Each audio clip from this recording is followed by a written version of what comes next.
Philip, I know you, but do you know who you are? Hey, Kimmy. What's good? Do you know who you are? Yes, ma'am. In and out. Joanne, are you being you every day? Yes, I am. Just no other way. Just be you. And the reason I thought of that is because a lot of times during life, even at work and things like that, sometimes people want you to be who you're not. Sometimes people want you to act like you don't, but they just want you to be somebody else. But the thing about it is, you can't be anyone else because everybody else is taken. And I have a couple of prime examples. Even here, State Farm at work. I'm on the phone, PLCC, and they want us to get 7.15 minutes on the phone, which is almost impossible if you're really doing your job, if you were to ask me. And so I'm on the phone, and I turned around to my mate, and I said, well, how do you always get 6 minutes every week, every day?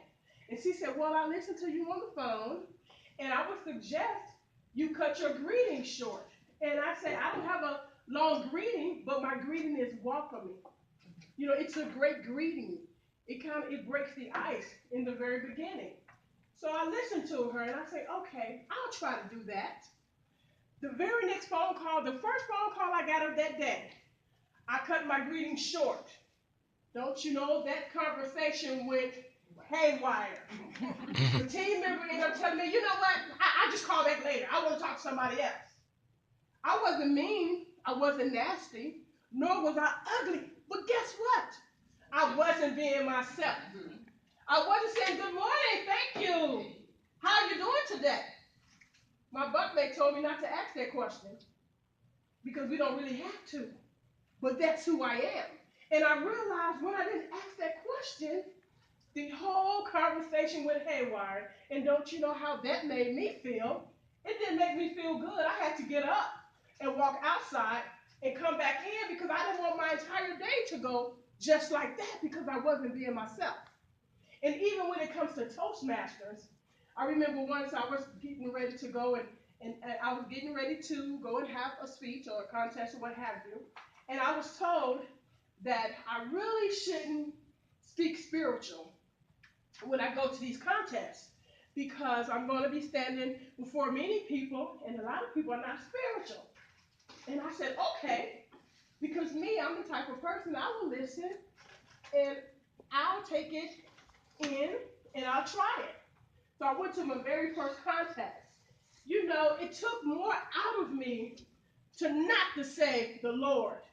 It took more out of me to not to give God praises. It took more out of me to not to say God, Yah, or what have you. But don't you know everybody that came up after me, guess what they talked about? The Lord and the Word. The Lord, the Word, the Holy Spirit, and how God has helped them. And I'm sitting there and I'm saying, I wasn't myself. Because I was told, don't do that. But I'm here to tell you today, always be yourself. Because you can always be the best you that you can be. And when you begin to always be yourself, you'll always have the victory. You'll feel great at the end of the day, and you know that you've done your best. I can't be you, Kimmy. I can't really tell you how to be, but I can tell you what I do, what I've done, and how I do it. But you still have to be you. Whether you're on the telephone, everyday life, just be you. If you're funny, be funny. I don't care where I go. I can go to $1 Million Mansion. I'm still going to be me. I may not take Chicago, South Side of Chicago with me, but I'm still going to be me. I'm still going to be me. So I'm just here to tell you today to just always be you. Because at the end of the day, you will be happy about being you. And just learn to always be the best you that you can be. Yes, ma'am.